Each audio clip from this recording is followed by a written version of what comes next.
Spaceman. Yeah, Shane? If you were, a disposable, what are they called in the movie? I already forgot. Expendable. Expendable. Same thing. If you were an expendable, what iteration, what number do you think you'd be at right now? Because I feel like I'm a high number.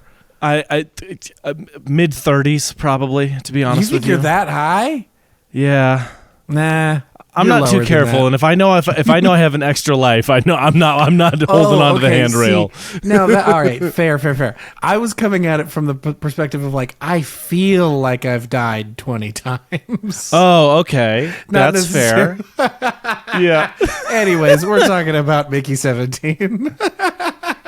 Yeah, Mickey 17, starring Robert Pattinson, directed by Bong Joon-ho. His follow-up to the Best Picture movie that came out in 2019. This took forever. Yeah, it really, really, really did. I mean, it was supposed to come out a year ago. Yeah. Like almost to the day. Yeah, and it had quite a few. I think it had some like turbulent production stuff, not from like a cast and crew standpoint, but from I think just scheduling and a lot of stuff strike like that happened, the writer's strike happened, the billion other things between now and then. And it was like weird because it filmed really pretty quick after I think the last one, or maybe not, actually probably not, but I know it's part of that Warner right, it's a Warner Brothers movie. I'm not incorrect about that. It is. I know. I'm pretty sure it's part of that like 5-picture deal Robert Pattinson signed when right before the Batman was coming out. So I know it was like a part of that, and I don't know. It's just yeah. He had like him and Matt Reeves both I think signed some kind of pretty solid deals, first look deals. But yeah, so I don't know. This is a movie that I don't necessarily know the history of. But it is very strange because why did it take so long? Yeah. But yeah, because watching the movie, I can get why it would be a long production, but it shouldn't be it shouldn't be multiple years after being finished to sit on it.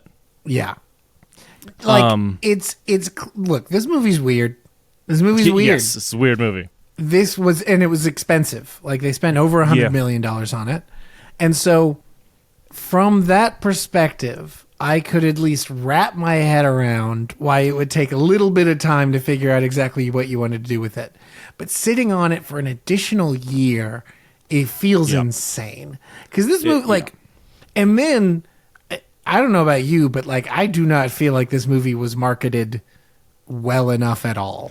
Oh, no. An interesting thing is I saw, what country? It was like I think it was like the South Korean trailer for it, and that trailer entirely different than what we got. Yeah. And I can't they just didn't market this to the right people in the right way with the right intensity. I don't know. And it's Warner, so the decision making there is horrendous. There's no telling what they're doing or why they're doing it. Did you know there's a Looney Tunes movie in theaters right now? No. Yep, there is a Looney Tunes movie in theaters right now. I didn't even know one was. Is it the shelved Will Forte one? Nope, it is not the shelved Will Forte one. It is one starring Daffy Duck and who is it? Porky Pig. Just Daffy and Porky. I don't know. There may be stars and I'm gonna go see it, but yeah, I literally. What is it called? What is it? The day I think it's called The Day the World Blew Up. Yeah, a Looney Tunes. Okay. A feature film Looney Tunes movie is out in theaters right now. And they just took all of the Looney Tunes off of Max. What? Yeah. What are they doing? That's not like a shelved thing. It doesn't fit their programming for Max. Warner is a nightmare. Just Looney Tunes doesn't. Yeah. Yeah. You know the Looney Tunes don't fit the brand. Yeah, the Warner Brothers brand. Exactly. Precisely. Okay. So wait. It still exists, right? It's just not on Max. Yeah, no, it's not shelved or anything. I just don't think anybody has the streaming rights right now. My guess is they will license them out to somebody else and just take the money instead of having to house it on there or whatever. I don't know, but yeah, that's still out there. You can still get those. You just can't watch it on Max. Okay. God, It's Warner Brothers. so stupid. Yeah. Anyways, back to Mickey 17. Yeah, a very, very weird movie released in weird ways. Because this was your like most anticipated movie of the year. It was, it was up there. If it wasn't my number one, it was very much up there. Yeah. Did it live up to that expectation at all? Man, this fucking movie ruled, man. It's good. It's a good one. Anti-capitalist comedy drama with an environmental twist. Yeah, twist. It's a Bong Joon-ho movie. I was going to say, it's pretty much all of his other movies kind of wrapped into one. And yeah, I watched Karsten Rehnquist. I watched his video today, and man, he puts it together really well because it is maybe the hardest movie to describe like what it is. Yeah. Like it's a comedy, drama, thriller, actiony, sci-fi. Like it's just it is all of his sensibilities pretty low wrapped on up plot. Like yeah.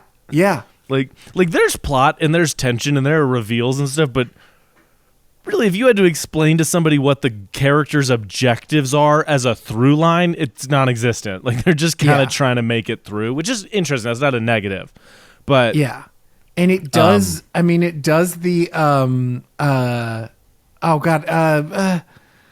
my brain no worky right now. Not Miracle on 34th Street. The other 1940s Christmas movie with Jimmy Stewart. It's a Wonderful Life. It does the It's a Wonderful Life where the first half of the movie is explanation of how we got to this point in the movie.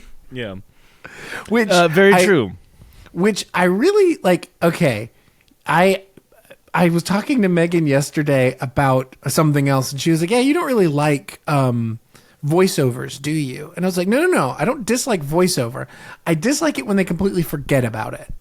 When the movie starts and it's only voiceover and then they completely forget about it. And I feel like this movie actually does a really good job about not completely forgetting about it. Yes, I agree with that. Funnily enough, though, just to jump into this, the voiceover might be my least favorite part of the movie. I don't think it's necessary. Like it does feel like an interesting inclusion, but I do like it because just to hear his beautiful, hilarious, amazing voice the entire movie. Did you hear he did an interview and he's like, acting in my normal voice makes me self-conscious, so I'm always doing something. I didn't hear that. It's so funny. Yeah, it makes me self-conscious to use my normal great voice, but instead I want to sound like fucking Ren and Stimpy. Like, my thing with the voiceover is there's like, you get that moment where like 17 and 18 are really different personality-wise, and then the voiceover explains that they were different, that their personalities were like a little like. It never introduces that idea until that point, and so I feel like they used the voiceover a couple of times to like pull their ass out of the fire on like explaining those things. I agree. That being said, I think it was Karsten Rehnquist in his video said like it feels like there are chunks out of this movie missing. Yeah, and I don't necessarily disagree with that. Where it's like that feels like a chunk that's missing.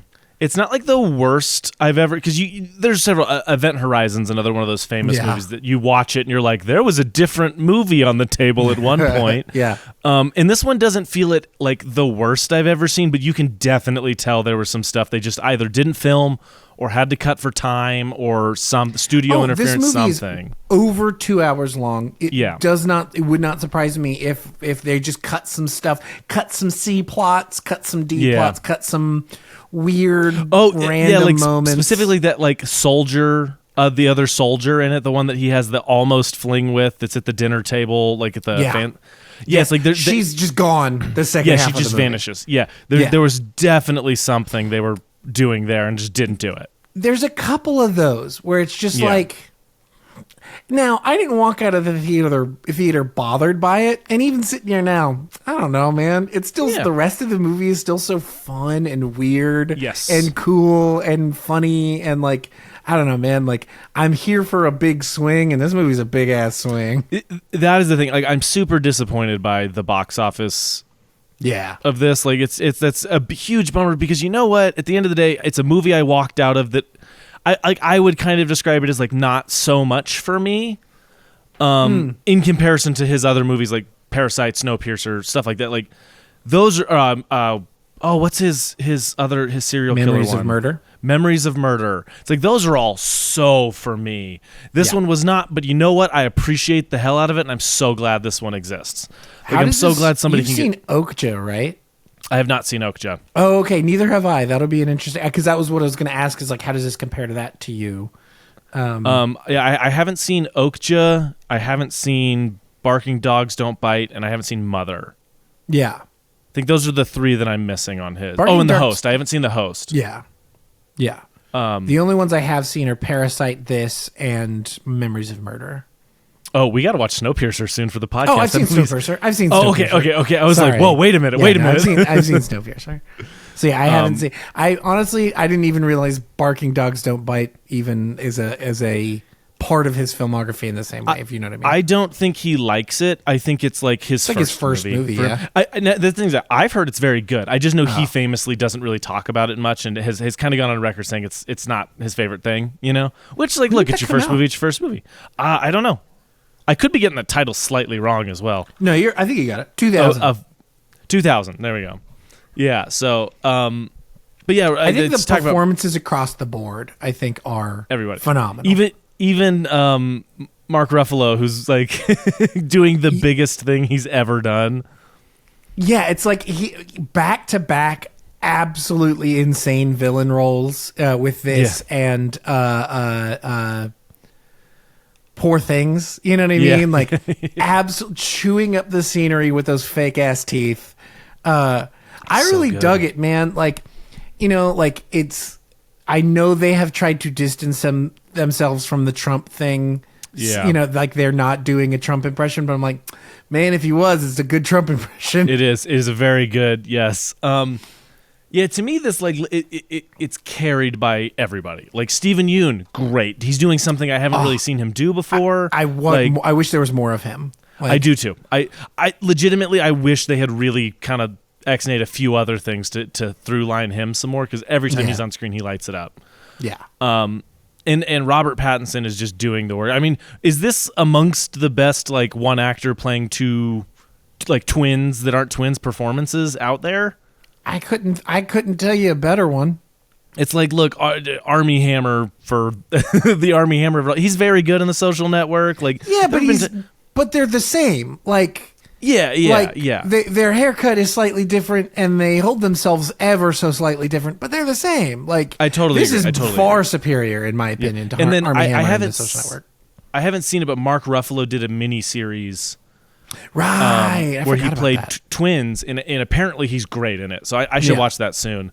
But yeah, like legitimately maybe the best performance of one actor playing two. What about the Arnold Schwarzenegger movie where he plays himself, where he plays twins or something, or like clones? There's a clone he makes. I can't remember what it's called. There's an Arnold Schwarzenegger movie where it's from the like 90s in his shitty movie era, which lasted a long time. And yeah, it's just him playing a clone version of himself. I don't know much about it. It doesn't look good. Yeah, well, but yeah, so I think Robert Pattinson just genuinely carries it. And then my other favorite thing is the sense of humor the movie has. Yeah, like I think this movie has such a good sense of humor. It's really it was way funnier than I was expecting it to be. The running gag with the sauce, the sauce running gag was so gross, but it just made me laugh. It was like such a specific kind of stupid that I agree wholeheartedly. Yeah, the sauce was definitely specifically right at the end where she cuts the little thing's tail off and yes,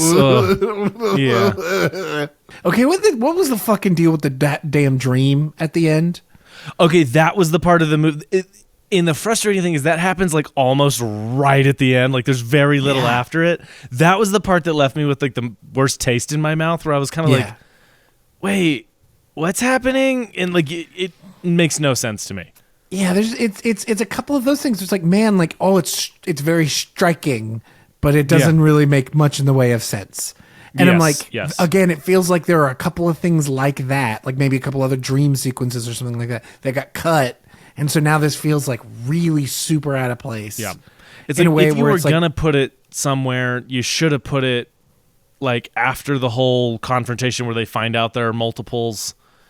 Yeah. Somewhere in that run of it, like that's where it should have gone. Or it was it in the script that is a real thing that happened in some way, shape, or form, and they cut it to feel like it's a you know what I mean? Cut it and like, added a little bit of voiceover to make it it's a dream. She didn't die in jail or whatever. He, like that kind of stuff, and then they added the CGI of the whatever, like just to make it fit, and they because it's such a weird. Like, I love Toni Collette in that moment. Like, that moment's like really tense and striking and like horrifying. But then it just it's like, oh, by the way, that was a dream. Yeah. Sorry. Well, who knows? Maybe that's a part of the book. I haven't read the book. I've heard it's pretty beholden to the book in some ways. Interesting. Now, I haven't read it. I heard that from Ethan, and he told me that's kind of how he felt. I haven't heard that much other Friend places. Of the pod, Ethan. Friend of the pod, Ethan.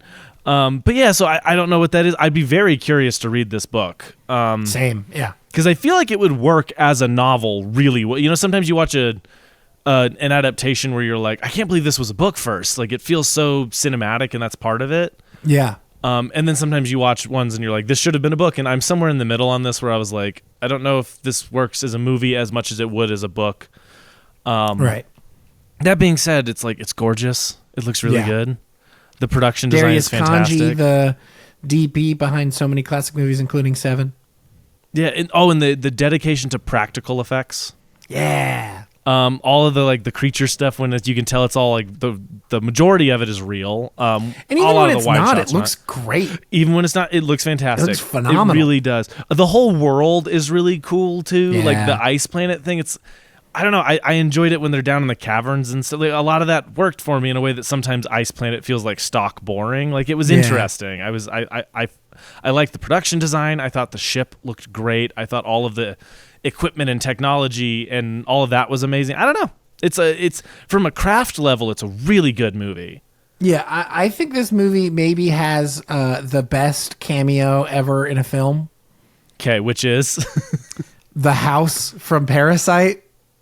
Oh, that's so funny. It's such a small detail, and Megan didn't notice it. I was like, oh my God. I'm going to be honest, I didn't. The house? Yeah.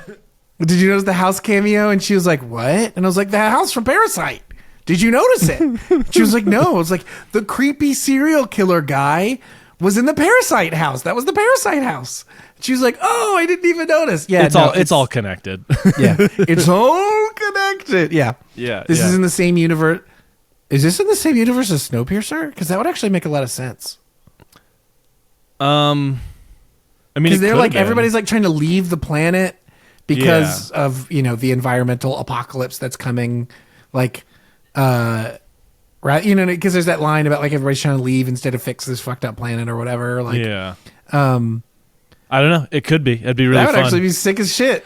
Or the darker version. I mean, not that that's not dark, but the darker version is they set up a whole society on this ice planet, and then all the temperatures drop, so they have to build the train. And it fucks them over later down the generations. That's actually that would be funny. That would fascinating. Be cool.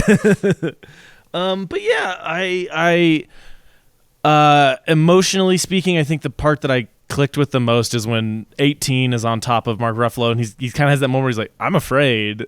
Because he's actually dying. Yeah. Really cool. And the same thing for 17, where it's he doesn't just wake up, and then all of that stuff was what I wanted explored in the movie, and it does pretty well at it. I think it does really well. I think it does a really good job at a lot of that stuff. In ways that other movies have been afraid to have literally even just doing the thruple moment is a version is something that other movies are afraid to do, and hey man, fucking more power to you, mama. If I had two of my wife, I'd be pretty excited. Yeah.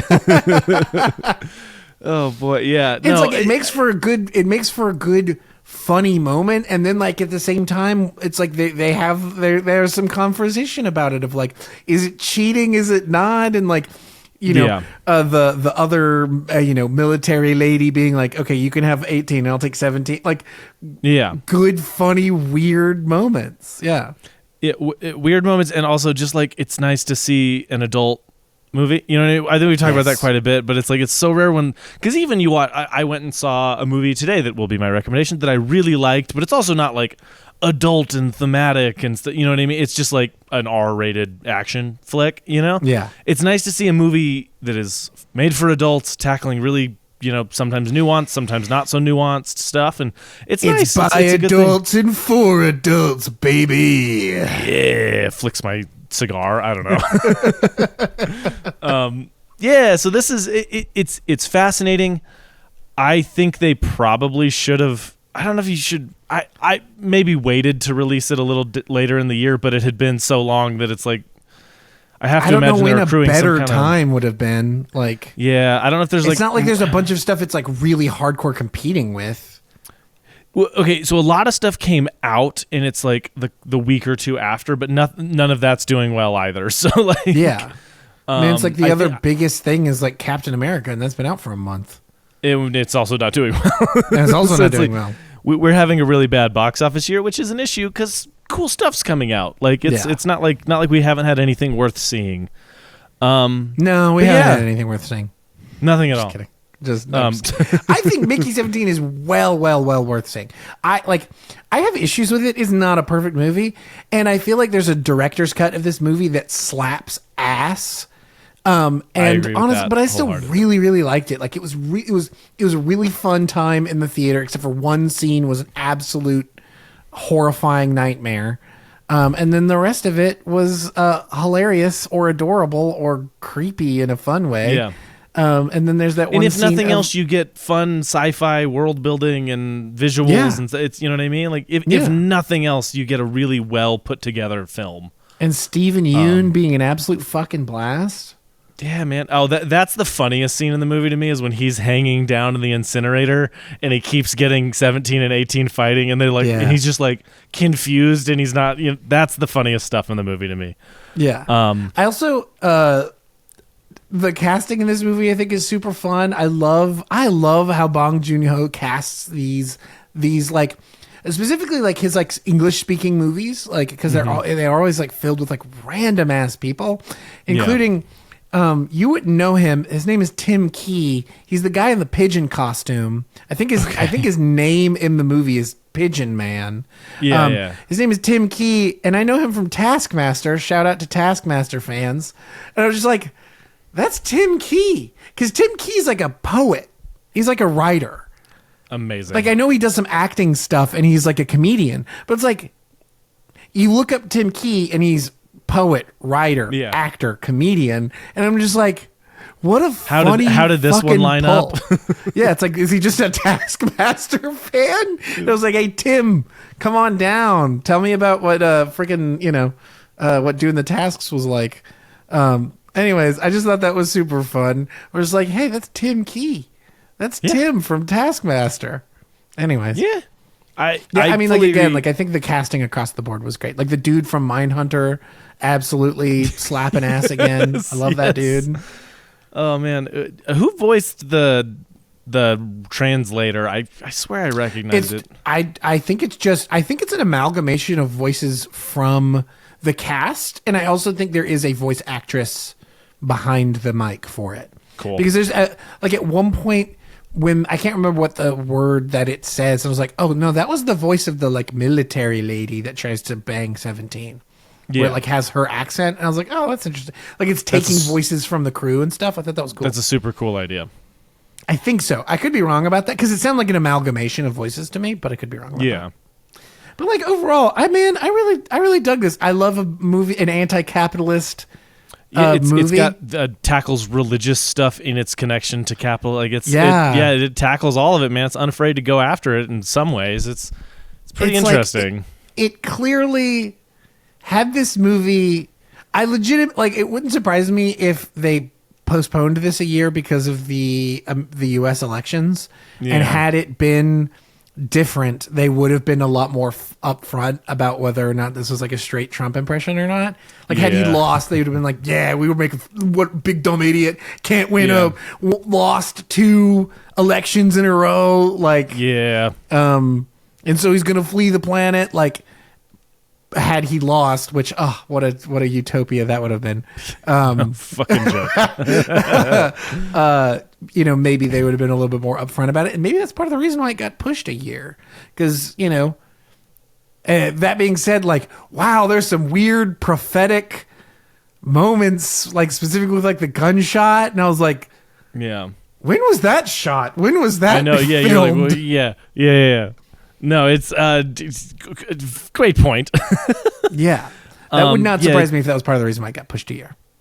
Well, and then him having his own talk show, which is essentially feels like what's currently happening. Just all of it, just literally all of it, everything about him. It is shockingly red hats. Oh, it's like Simpsons level. Like, wait, what? How did y'all Succession level? Predicting of all, crazy. This movie is wild. Yeah. You have other talking. I know you took some notes. You saw it a little more recently than I saw it opening weekend. Saw it literally yesterday. I honestly, we kind of talked about all those. Like, yeah, I love an environmental message as well. Like, shout out King. I mean, like, yeah, like that seems to be. I need to watch Okja. This really just makes me want to watch Okja and see how I feel about it. Because, like, I know that one is also not like one of his most beloved. I've also heard it's a really like tough watch. Like it's a that's kind of why I've put it off a little bit. I've heard it very emotional and very tough to watch animal kind of stuff. Yeah.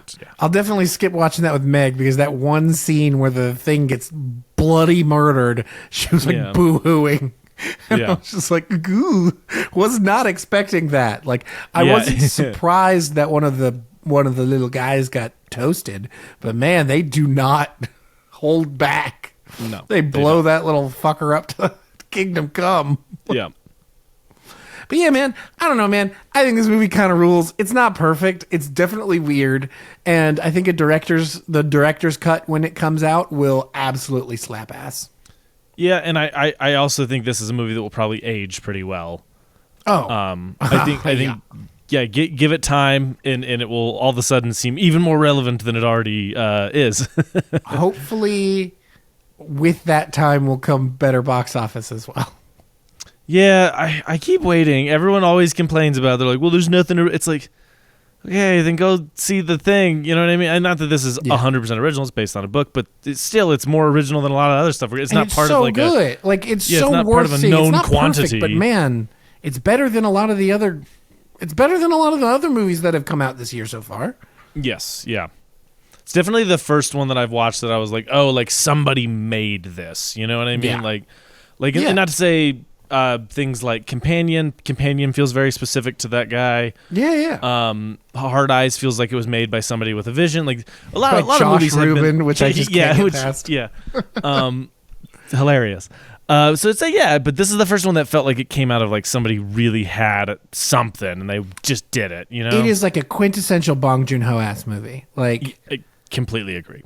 I mean, like it feels like the amalgamation of the last like 4 or 5 movie he's made, you know? Yeah. Like Parasite with, the anti-capitalist message with some of the humor, Snowpiercer, Okja, like it just feels like the synthesis of all of those movies put together, for better and worse in a lot of ways. Like, I think there's like a subplot too many, or if the subplots weren't dealt with as thoroughly as they could have been. But damn it, if it ain't like fun and cool and weird in a way I love.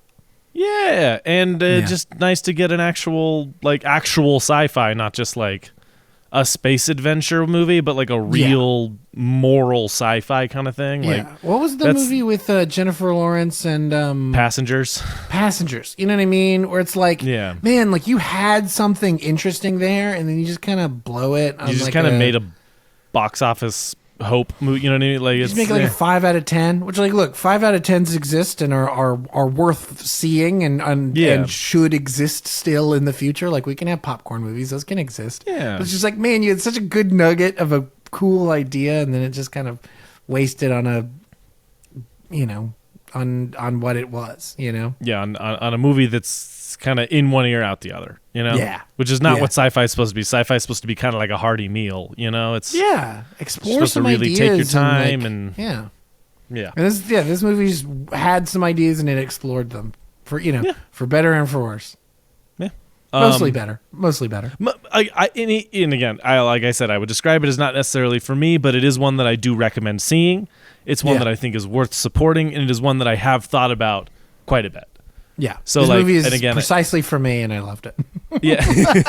I feel like on a rewatch, I will probably enjoy it a little more than I did the first time, especially just knowing what I'm getting into. Yeah. Because it's got such a specific... part of the marketing's issue is the fact that like I had no idea what this movie was going to be going in. Very true. And luckily, I kind of got it quick and ran with it. Let it take its course. And I just love me some Bong Joon-ho. Yeah, man. I also think a movie like this could work as a TV show pretty well. Yeah. I feel like it has quite a few moments where it would be like, oh, this could be the end of an episode. You know what I mean? Yeah. And like that kind of structure to it. So knowing that now, I feel like I'll enjoy it. Yeah. I mean, again, it feels like there's a lot of stuff on the cutting room floor, a lot of ideas, a lot of opportunity that got left on the cutting room floor.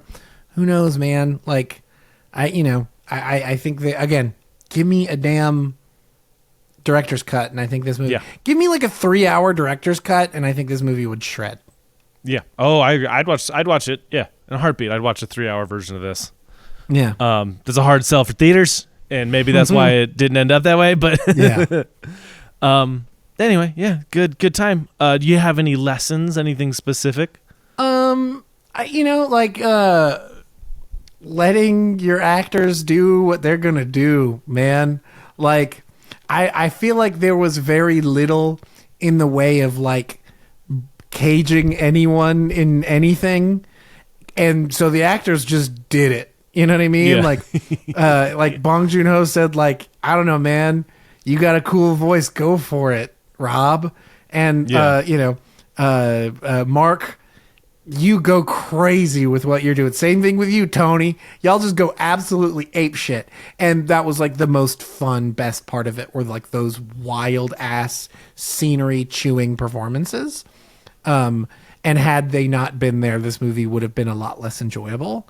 Letting some people chew some scenery. Look, chewing scenery in Parasite would not work.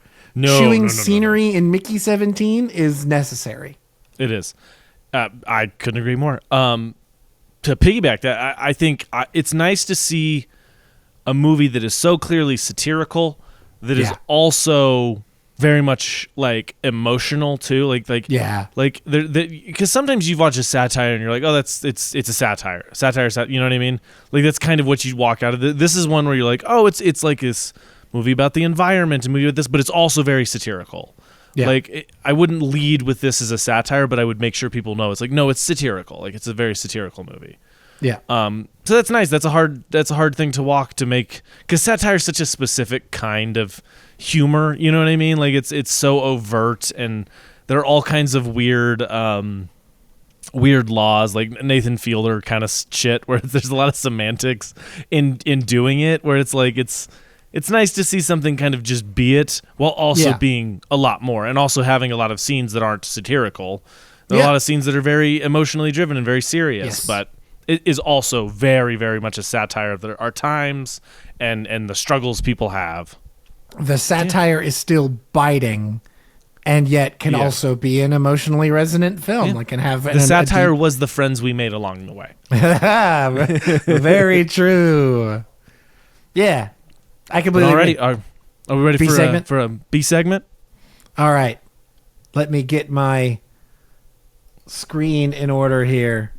So we're doing, we'll call it Filmmaker's Filmography, because I couldn't come up with a different name. I think the wonderful films of Bong Joon-ho. So what I'm going to do is I'm going to show you, these are the films of Bong Joon-ho, and here are the relevant letterboxd rating. What I'm going to have you do is put these in order from highest rating to lowest rating. Okay. So okay. I'm gonna Okja is gonna be a Okja is gonna be a 3.71. That's gonna be my take there. I also think I also think The Host will be the other 3.71 or 3. Parasite's going to be as 4.5. Oh, actually, sorry. Let's do this. Mickey 17 is the 3.7. Let's move The Host up to the 3.73. I don't know how the people feel about Mother, but I think let's do okay. So 4.4 is Memories of Murder, and then I think that's the order I'm going with. Okay, so you've got Parasite at number 1 at 4.5. Yeah. Memories of Murder. This is the Letterboxd rating, by the way. It says it right here, but I'm just reiterating. The Parasite, Memories of Murder at 4.4, Mother at 4.2, Snowpiercer at 3.8, Okja at 3.73, and where did you? And these are both 3.71. The Host at 3.73. I essentially flip. Sorry, flip up to down, and then gotcha. All right, that's what I'm thinking. Let me see how you did.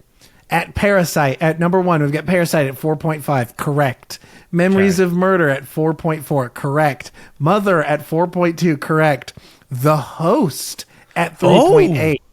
Okay. Swapping with Okja at 3.73. Snowpiercer and Mickey 17 both at 3.7. Now, the rating is actually 3.7 for all of these on Letterboxd. Mm-hmm. I went to IMDb to be the tiebreaker for these because I could not believe that they all had 3.7. And even then, Okja and Mickey 17th are still exactly tied. That's so funny. Okay, well, hey, I did okay. You did really well. Like, the only one that was like really pretty much out of place was Snowpiercer. The rest you got in order.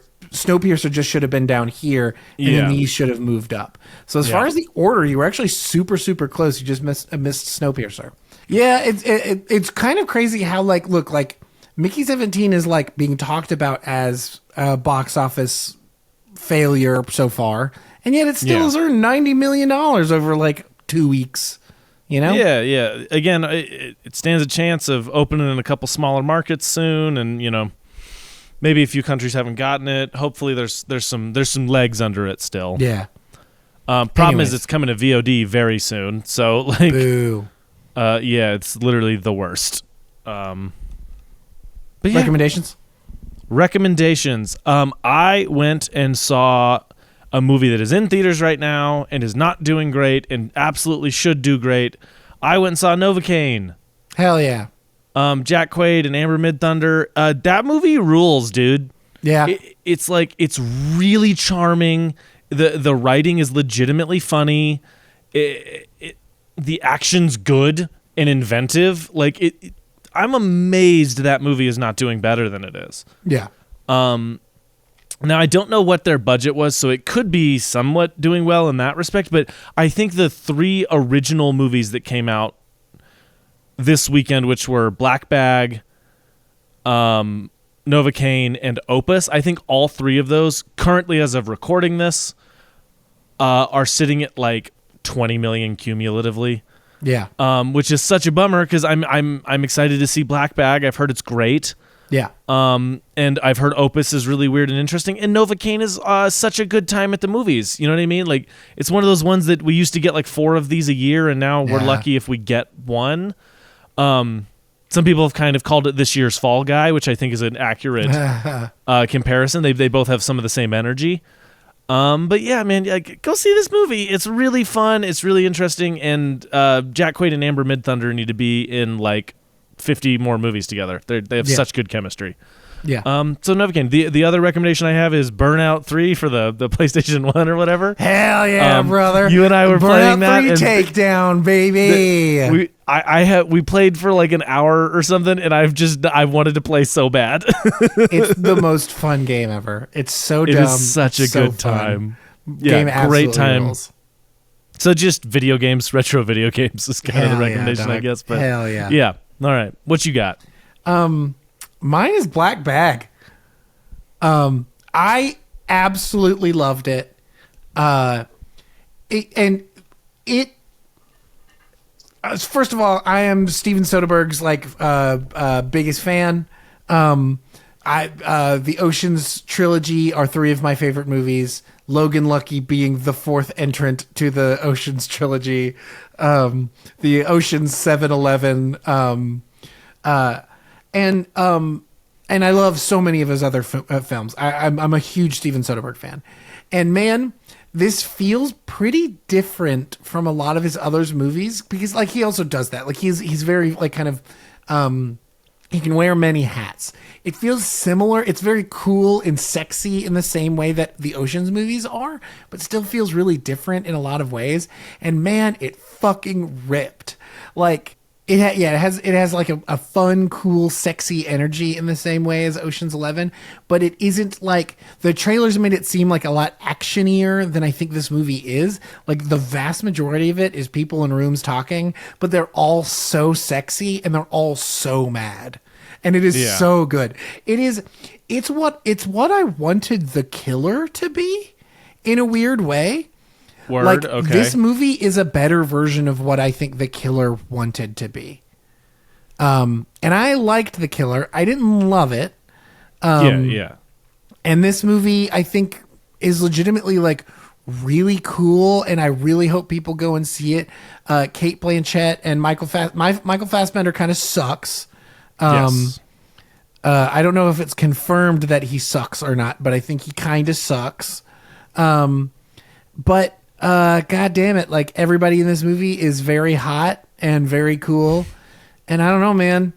I really liked it. I don't think I was expecting to like it as much as I did. And I wish there were a lot more movies like this. Because I feel like, just like you said with Novocaine, I feel like there are movies like this of like quiet spy thrillers used to come out a lot more often than they do now. I mean, it feels very like, you know, it's not the same as like The Pelican Brief or like, you know, Clear and Present Danger or like one of those. Yeah. It's not the same because those are a little bit more thrillery than this one is. But it's like, it's good, man. I really dug it. Looks great. Like the acting is great. Like it's written really well. Like sexy, fun, cool. It's a good one, man. I am seeing it tomorrow as of recording this. I'm very excited. It looks very, very good. This will be it will go in my rotation of Steven Soderbergh movies as like comfort Steven Soderbergh movies. Yeah. This will be easily in that rotation. Word. That's super exciting. Yeah, please go see Black Bag. Like it is so worth seeing in a theater. Like, you know, it's not like a blockbuster in the way that's like, oh, you got to see it on the big screen, but you got to see it on the big screen, man. Like, yeah, man, support these movies. Yeah, like it was, you know, again, like it looks great. So like in a theater, like, you know, it sounds great. Like, yeah, go see it, man. It's a really good one. I highly recommend it. It's like one of those movies that makes me go like, man, I could do that. Like I could make this movie. Yeah. You know, where it's like the most expensive thing about it are the actors. Everything else in it's just like, there's like 4 sets in the whole movie. Like there's like one office, their house, a lake, and then like one other place. And then like, yeah, like it's like I could make this. Like I could do this now. If I had a little bit of money and some good actors, like I could make this. Like, oh, I love that about Steven Soderbergh movies because like they feel so inspirational in that way. Anyway, yeah. So Black Bag, absolutely shreds. Go watch it. Fucking awesome. Yeah. You got stuff to watch, places to go, things to do, movies to ponder, video games to play. Apparently, video games to play. So go do those things. Or I don't know. Live your life.